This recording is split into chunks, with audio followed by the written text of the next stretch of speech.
సామాజిక కార్యకర్తనండి డాక్టర్ వసుంధర. ఈ రాష్ట్రంలో ఉన్నటువంటి అనేక భూసేకరణకు వ్యతిరేకంగా మేము పోరాడుతున్నాము. అదేవిధంగా ఈ మధ్యకాలంలో అటు ఉత్తరాంధ్ర మందసా నుంచి ఇటు నెల్లూరు జిల్లా కరేడు వైపు దాకా ఈ ప్రభుత్వం ఏర్పడినప్పటి నుంచి భూసేకరణే తమ తొలి ప్రాధాన్యతగా రైతుల నోటు కొట్టి చేస్తున్నటువంటి ఈ కార్యక్రమాన్ని మేమందరము ఒక పరిరక్షణ సమితి పేరుతోటి వ్యతిరేకిస్తున్న సందర్భంగా ఈరోజు మళ్ళీ అమరావతి రెండవ భూసేకరణ గురించి మాట్లాడాల్సి వస్తుందని చెప్పేసి అనుకోలేదు. ఎందుకంటే మొదటి నుంచి అమరావతిని రాజధానిగా డిక్లేర్ చేసినప్పుడు కూడా మేము ఒక సామాజిక ఆర్థిక విశ్లేషణ చేసాము. ఆ గ్రామాల్లో 29 గ్రామాలు అప్పుడు చేసినప్పుడు కూడా ఇప్పుడు మన ప్రొఫెసర్ రామచంద్రయ్య గారు ఒక మాట చెప్పారు. 71% బిలో అంటే పేద వాళ్ళు ఈ పొలాల మీద ఆధారపడి పనిచేసేటువంటి రైతు కూలీలు అని చెప్పేసి అది చాలా వాస్తవం. ఆ రోజు కూడా నేను ఒక విశ్లేషణ నా ఫేస్బుక్ లో ఇప్పుడు కూడా ఉంటుంది, అమరావతి రీల్స్ అని చెప్పి రాశాము. చాలా మంది కుటుంబాలు అప్పటికే వలసపోయాయి. అయితే ఇప్పుడు ఈ మధ్య కాలంలో మేము ఆ వీడియోలు రిలీజ్ చేయలేదు, ఇబ్బందిగా అవుతుందని వాళ్ళు రిక్వెస్ట్ చేశారు. కాబట్టి ఇదే 29 గ్రామాల్లో మళ్ళీ మేము అభివృద్ధి వికేంద్రీకరణ చర్చా వేదిక పేరుతో ఒక ప్లాట్ఫామ్ పెట్టే ముందు ఒక 1000 కుటుంబాలని 29 గ్రామాల్లో ఒక కొంతమంది నలుగురితో కలిసి ఒక సర్వే చేయడం జరిగింది. చాలా దుర్భరమైనటువంటి పరిస్థితుల్లో 29 గ్రామాలు ఉన్నారు. ఈరోజు అమరావతి రాజధాని, ఆంధ్రలో రాజధాని, ఆంధ్ర కోసమే అమరావతి రైతులు ఇచ్చినటువంటి త్యాగం అని అనుకుంటున్నాం. కానీ 3 పంటలు పండేటువంటి అమరావతి గ్రామాలని, అమరావతి పొలాల్ని తీసుకోవడమే ఒక పెద్ద తప్పు. అయితే అక్కడ ఉన్నటువంటి ఇందాకే అన్నారు, అమరావతికి మళ్ళీ రెండో భూసేకరణ జరగకపోతే ఇది ఒక మున్సిపాలిటీ ఉంటుందని చెప్పి మన ముఖ్యమంత్రి గారు సెలవిచ్చారని. కాదండి, మున్సిపాలిటీ కాదు, ఇది ఒక పంచాయతీగా మిగలబోతుంది. ఎందుకంటే 1000 కుటుంబాలను ర్యాండమ్ శాంపుల్స్ మేము తీసుకున్నప్పుడు అక్కడ చాలా మంది ముసలాళ్ళు మాత్రమే ఉన్నారు. ఏమా మీ పిల్లలు ఎక్కడ ఉన్నారు? చాలా దుర్భరంగా కుక్కి మంచాలు అట్లా ఉన్నారు. ఏమో ఇక్కడ ఉన్నారు, మీ పిల్లలు ఎక్కడ వెళ్ళారంటే ఇక్కడ గ్రామాల్లో పనులు లేవు, అందుకని బెంగళూరుకి, చెన్నైకి, చుట్టుపక్కల ఉన్నటువంటి నగరాలకి, హైదరాబాద్ కి ఎక్కువ బెంగళూరు, చెన్నైకి వెళ్ళారు. అక్కడ వాళ్ళు చేస్తున్న పనులు చాలా చాలా చాలా దుర్భరమైనటువంటి పనులు, పిల్లలకు చదువులు లేవు. దీని పర్యవసానం ఈ సామాజిక ఆర్థిక విశ్లేషణ పర్యవసానం నేను చెప్తున్నాను. ఇక్కడ ఉన్నటువంటి యూత్ పనులు లేవు, వ్యవసాయం లేదు, వ్యవసాయ ఆధారిత కుటుంబాలు కాబట్టి వీళ్ళందరూ గంజాయికి అలవాటు పడినటువంటి పరిస్థితి. ఎందుకంటే దీనికి ఈ రోజు ఈ ఆంధ్రప్రదేశ్ ని గంజాయి ఆంధ్రప్రదేశ్ గా మార్చడంలో ఈ అమరావతి మీద పెట్టినటువంటి శ్రద్ధ మిగతా ప్రాంతాల మీద పెట్టకపోవడం, మనుషులకి ఉపాధి కల్పించకపోవడం, అనేకమైన పబ్లిక్ రంగానికి చేయాల్సిన సేవని ఈ కూటమి ప్రభుత్వం ఒక ప్రైవేట్ లిమిటెడ్ గా మారిపోయింది. మీకు అందరికి తెలుసు, అన్ని ప్రైవేటైజేషన్. పేదల జీవితాలు బాగుపరచాలంటే P4, private government medical colleges అభివృద్ధి చెందాలంటే P3. కాబట్టి P4, P3, A3 ఇలాగా ఒక్కొక్క దానికి ఒక్కొక్క పేర్లు పెట్టుకుంటూ ఈ ప్రభుత్వం ముందుకు పోతా ఉంది. కాబట్టి అమరావతి రెండవ భూసేకరణే కాదు, కరేడు భూసేకరణ 8450 ఎకరాలు తీసుకున్నారు ఇండోసాల్ కంపెనీకి. కాబట్టి ఇటువంటి భూసేకరణలకి వ్యతిరేకంగా ఆంధ్రప్రదేశ్ లో ప్రజలు, ప్రజా సంఘాలు, మేధావులు ధైర్యంగా నోరు తెచ్చి ముందుకు రావాలని చెప్పేసి కోరుకుంటూ అమరావతి రెండవ భూసేకరణని ముక్త కంఠంతో ఒక సామాజిక కార్యకర్తగా నేను వ్యతిరేకిస్తూ ఆ రైతులకు సంఘీభావంగా జరిగే ఉద్యమంలో మేము కూడా వాళ్ళతో కలిసి ముందుకు అడిగేస్తామని చెప్తూ ఈ అవకాశం ఇచ్చినటువంటి పెద్దలకి మరొకసారి ధన్యవాదాలు. Thank you. రాజధాని కావాలని కోరుకున్న వాళ్ళల్లో మేము కూడా ఒకళ్ళం. సిపిఐగా విజయవాడ పరిసర ప్రాంతాల్లోనే రాజధాని పెట్టాలని రాష్ట్రం విడిపోయినప్పుడు చాలా బలంగా కోరుకున్న వాళ్ళం. ఆ తర్వాత వచ్చినటువంటి 3 రాజధానుల విషయంలో కూడా స్పందించి ఆ ఉద్యమానికి అండగా నిలబడి భాగస్వామ్యం అయినటువంటి వాళ్ళం. కానీ అప్పటికే అక్కడ రైతుల్లో చాలా నిరుత్సాహం ఉంది. 3 రాజధానుల ఉద్యమం ఒక పక్కన సాగుతూ ఉన్నా మేము గమనించింది ఏమిటంటే రైతుల్లో చాలామంది చాలా అసంతృప్తితో ఉన్నారు. ఇంతవరకు ఏమీ కాలేదు, డెవలప్ కాలేదు, ఏమవుతుందో ఏంటో ఏం జరుగుతుందో అనేటువంటి భావము ఆలోచన ఆనాటికే రాజధాని ప్రాంతంలో ఉన్నటువంటి రైతాంగంలో కనిపించింది మాకు. అయినా కానీ పాపం అసలు అంటూ లేకుండా పోతే, రాజధాని లేకుండా పోతే ఏమైపోవాలి మేమని వాళ్ళు పెద్ద ఎత్తున ఉద్యమించారు. దాంట్లో అందరం కూడా భాగస్వామ్యం. ఇక్కడ ఉన్న వాళ్ళందరూ ఇంకా ఇక్కడ లేని వాళ్ళు కూడా చాలామంది ఉన్నారు. కానీ ఈరోజు తిరిగి మళ్ళా అక్కడ వాళ్ళు ఆల్రెడీ ఇచ్చిన దానికే న్యాయం చేయలేనటువంటి పరిస్థితుల్లో ఉన్నటువంటి ప్రాంతంలో తిరిగి మళ్ళీ ఈ రకమైనటువంటి మరో 44,000 ఎకరాల భూమి తీసుకోవడం అనేది ఇది చాలా దారుణమైనటువంటి విషయము. ముందు అక్కడ ఇచ్చినటువంటి రైతులకి పెద్దలందరూ చాలా విషయాలు చెప్పారు.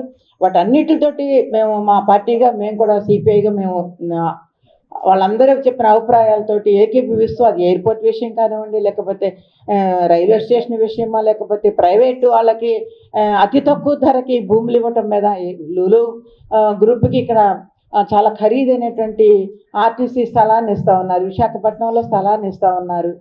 అట్లాగే అసలు రాష్ట్రమంతా అది భూమి పిచ్చి ఉంటో చంద్రబాబు నాయుడికి అర్థం కావటం లేదు. రాష్ట్రం అభివృద్ధి చెందాలి, ఎవరు అభివృద్ధికి వ్యతిరేకం కాదు. ఉపాధి పెరగాలి, నిరుద్యోగం పోవాలి, ఉద్యోగాలు రావాలి, అందరిలోనూ కొనుగోలు శక్తి పెరగాలి, అన్నీ కావాలి. ఎవరు కూడా దీన్ని ఎవరు వ్యతిరేకించరు. అభివృద్ధి అంటేనే మౌలిక సౌకర్యాలు, ఉపాధి, కొనుగోలు శక్తి ఇవన్నీ పెరగాలి, విద్య, వైద్యం అన్నీ పెరగాలి. కానీ ఆ పేరుతోటి సాగుతున్నటువంటి దోపిడీని అప్పనంగా లక్షల ఎకరాల భూమిని కార్పొరేట్లకి అప్పచెప్తానంటాము. ఒక చోట హైడ్రో ప్రాజెక్ట్ అంటారు, ఒక చోట పంపుడు స్టోరేజ్ అంటారు, ఒక చోట నావీ డిపో అంటారు.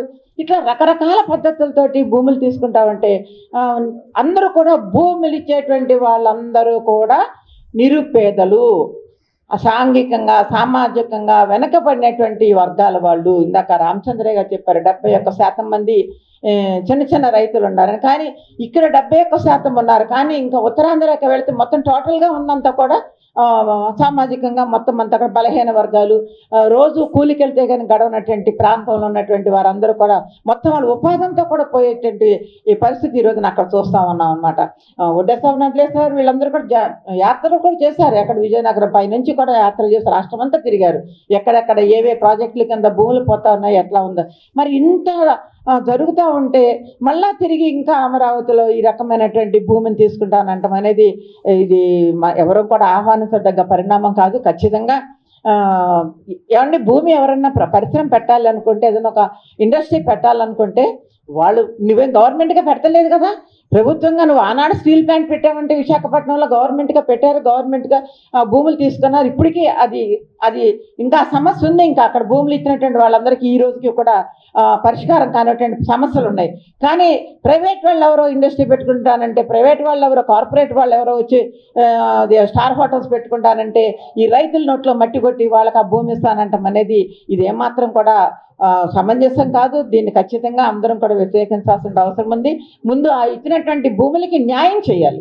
వాళ్ళకి ఇంతవరకు కూడా ఇన్ని సంవత్సరాలు అసలు మనకు అర్థం కావాల్సింది ఏంటంటే, వీళ్ళు ఎంత చేతగాని ప్రభుత్వం అంటే 10 సంవత్సరాలు అయ్యింది రాష్ట్రం విడిపోయి రాజధాని అమరావతికి వచ్చి. మరి 10 సంవత్సరాలు ఉమ్మడి రాజధాని అన్నా కూడా దాన్ని కూడా కాలదన్నుకుని వచ్చాడు చంద్రబాబు నాయుడు. ఇప్పటికీ అసెంబ్లీకి వెళ్ళటానికి సరైనటువంటి మార్గం లేదు. ఐఏఎస్లు కానీ, చీఫ్ సెక్రటరీలు కానీ వాళ్ళందరూ అంటారు అమరావతి వెళ్ళటానికి, మాకు రాజధానికి వెళ్ళటానికి రోడ్డే లేదని చెప్పని. ఆ రోడ్డు వేసుకోవడం చేతగానటువంటి వాళ్ళు మనము, మన ప్రభుత్వాలు, మన చేతకంతానాలు. కానీ తిరిగి రైతులమ్మని ఈ రకంగా క్షోభ పెట్టి వాళ్ళ మానసికంగా వేదనకు గురి చేసి, నిజంగానే ఎంత వేదన అంటే అక్కడ ఉన్నటువంటి రైతాంగానికి వేదవతిగా కరెక్ట్గా చెప్పారు. నిజంగానే వాళ్ళకి ఏమి ఇచ్చారు, ఏమీ ఇవ్వలేదు, కానీ జబ్బులు మాత్రం బాగా ఇచ్చారు. చాలా ఇబ్బందులు పడ్డారు పాపం వాళ్ళందరూ. ఒక రకంగా కదా, అన్ని రకాల వాళ్ళు చాలా ఇబ్బందులు గురైనారు. తిరిగి మళ్ళా ఇప్పుడు భూములు ఇస్తానికి ముందుకు వస్తున్నారని చెప్పి చాలా గొప్పగా చెప్తా ఉన్నాడు నారాయణ గారు. ఇందాక బాబురావు గారు చెప్పారు ఎందుకు ఇస్తున్నారు భూములు. ఆ రోజున కూడా భూమి వాళ్ళు కొంతమంది రైతాంగము ఏం చేస్తామమ్మా, మాకు అసలు పంటలు గిట్టుబాటు కానప్పుడు కానీ కనీసం కౌలన్నా వస్తుంది కదా, ఒక 50,000 కౌలన్నా వస్తుంది కదా, ఆ మేరకన్నా సంతృప్తి పడతామనేటువంటి ఆలోచనతో భూములు ఇచ్చామని ఆ రోజు మేము తిరిగినప్పుడు రైతుల దగ్గరికి రైతులు చెప్పినటువంటి ఒక వాస్తవమైన విషయం కూడా మనం గమనించినప్పుడు రైతులు దిక్కులేనటువంటి పరిస్థితులు వాళ్ళకి ఏ రకమైనటువంటి ప్రత్యామ్నాయమైనటువంటి పరిస్థితి లేనటువంటి దుస్థితిలో ఈరోజు నా రైతాంగం ముందుకు వచ్చి కొంత మేరకు ఇస్తాను, కొంతమంది ఏమో ధైర్యంగా నిలబడతా ఉన్నారు. ఎంతో కొంత ధైర్యంగా మనం నిలబడదాం, మన భూమి మనకు కావాలి, మనకు ఉండాలనేటువంటి దాంతో వాళ్ళు నిలబడతారు. కానీ ఇన్ని రకాల ఉన్నటువంటి ఇబ్బందులన్నింటినీ కూడాను గుర్తించకుండా వాళ్ళకి ప్రత్యామ్నాయ మార్గాలు ఇవ్వకుండా రైతాంగానికి కావాల్సినటువంటి పరిస్థితిని వాళ్ళకి కావాల్సినటువంటివి కల్పించకుండా తిరిగి మళ్ళీ రైతులను ఇబ్బంది పెట్టడం అంటే చాలా ఘోరమైన విషయం. ఈరోజు నిజంగానే నేను కూడా రాయలసీమ ప్రాంతం తిరుగుతున్నప్పుడు అక్కడ మా వాళ్ళందరూ కూడా చాలా మంది చెప్తా ఉంటారు, ఇక్కడేదో అమరావతికి దోచిపెట్టేస్తున్నాను, ఇక్కడికి వచ్చి వస్తే తెలుస్తుంది అమరావతి సరైన రోడ్డు కూడా లేదు, వర్షం వస్తే ఎంత లోతు నీళ్లు ఉంటాయో, రేపొద్దున కొండ వీటివాగు వస్తే ఏ గ్రామాలు మునిగిపోతాయి, ఇవన్నీ కూడా ఇక్కడున్న పరిస్థితి మనకు తెలుస్తూ ఉంది. కానీ అక్కడ మాత్రం వాళ్ళకి అభిప్రాయం కలిగే పద్ధతుల్లో ప్రభుత్వాలు ఏంటంటే రకమైన చర్యలు తీసుకుంటా ఉంది. ప్రభుత్వం తీసుకునేటువంటి ఆచరణలో అమలు కానటువంటి చర్యలు తీసుకోవడం ద్వారా తిరిగి మళ్ళా రాష్ట్రం అంతా కూడా ఒక రకమైన అపార్థాలకి, అసమానతలకి మరి మార్పు వేసినటువంటి పరిస్థితి కనిపిస్తూ ఉంది. అభివృద్ధి అనేది డీసెంట్రలైజ్ కావాలి, అన్ని ప్రాంతాలకి అన్ని రకాల సంస్థలు ఒక్కొక్క చోట ఒక్కొక్క సంస్థ ద్వారా మొట్టమొదటి రాష్ట్రం విడిపోయినప్పుడే సిపిఐగా మేము ఈ రాష్ట్రం అభివృద్ధి చెందాలన్నప్పుడు ఎక్కడెక్కడ ఏమేమి పెట్టాలి, ఏ ఇన్స్టిట్యూషన్స్ ఎక్కడ పెట్టాలి, ఎక్కడ హైకోర్టు బెంచ్ పెట్టాలి, ఇవన్నీ కూడా చాలా స్పష్టంగా కూడా ఇవ్వటం జరిగింది. అంటే డీసెంట్రలైజ్ కావాలి అభివృద్ధి ఖచ్చితంగానే. కానీ ఈ రకంగా మొత్తం అమరావతి మీద కేంద్రీకరించి అమరావతి మీద లక్షల వేల కోట్ల రూపాయలు, ఇప్పటికి ఆల్రెడీ 30,000 పైన కోట్లు, మళ్ళీ మరో 30,000 కోట్ల రూపాయలకి అప్పులకు వెళ్ళటం, ఇవన్నీ కూడా ఏంటంటే చాలా ఆర్థికంగా రాష్ట్రం అంతా కూడా సంక్షోభంలోకి నెట్టబడతా ఉంది. ఇవన్నీ కూడా తిరిగి రాష్ట్ర ప్రజల మీదే భారాలు పడిపోతూ ఉన్నాయి. రాష్ట్ర ప్రజల మీద, అదే సామాన్యుల మీద ఎక్కువ భారాలు పడతా ఉన్నాయి. పెద్ద పెద్ద కార్పొరేట్ సెక్టర్ అందరూ కూడా ఎట్లా కొట్టాలో వాళ్ళకి అనేక మార్గాలు ఉన్నాయి. ఈ సామాన్యుల మీద పడేటువంటి భారాలు ఇవన్నీ కూడా రాష్ట్ర ప్రజలను కూడా కొంత చైతన్యవంతంతో ఇది ప్రజా రాజధానిగా, రాష్ట్ర రాజధానిగా ఉండాలి, కానీ కార్పొరేట్ల కోసం అని చెప్పి ఎవరి కోసం ఒక ఈ రాజధాని ఉండకూడదు. ఖచ్చితంగా ఈ 50,000 ఏదైతే ముందు తీసుకున్నటువంటి రైతాంగం దగ్గర తీసుకున్న భూములు ఉన్నాయి, వాళ్ళని డెవలప్ చేయాలి, వాళ్ళ స్థలం ఎక్కడ వాళ్ళు చూపించాలి. అప్పుడు మళ్ళా మరో ప్రయత్నాలు కూడా మాకైతే అంత అవసరం అని కూడా అనిపించడం లేదు. కాబట్టి ఆ రూపంలో ఖచ్చితంగా దీన్ని మనం మరో విడత భూములు తీసుకోవడం, దాని మీద రాష్ట్రం అంతా కూడా అభిప్రాయానికి వచ్చి అందరినీ కూడా కలుపుకుని ఇదే కాకుండా ఇంకా ఇతర సంస్థలను కూడా, ఇతర ఉన్నటువంటి చాలా మంది ఇండివిజువల్గా ఉన్న వాళ్ళు కూడా చాలా మంది ఉన్నారు. వాళ్ళందరినీ అన్ని రాజకీయ పార్టీలని కలుపుకుని దీనికి కూడా మనం గతంలో ఏ రకంగా అయితే ఉద్యమం చేసామో ఆ రూపంలో ఉద్యమానికి సమాయత్తం అవటం అనేది చాలా అవసరం అని చెప్పేసి భావిస్తా ఉన్నా.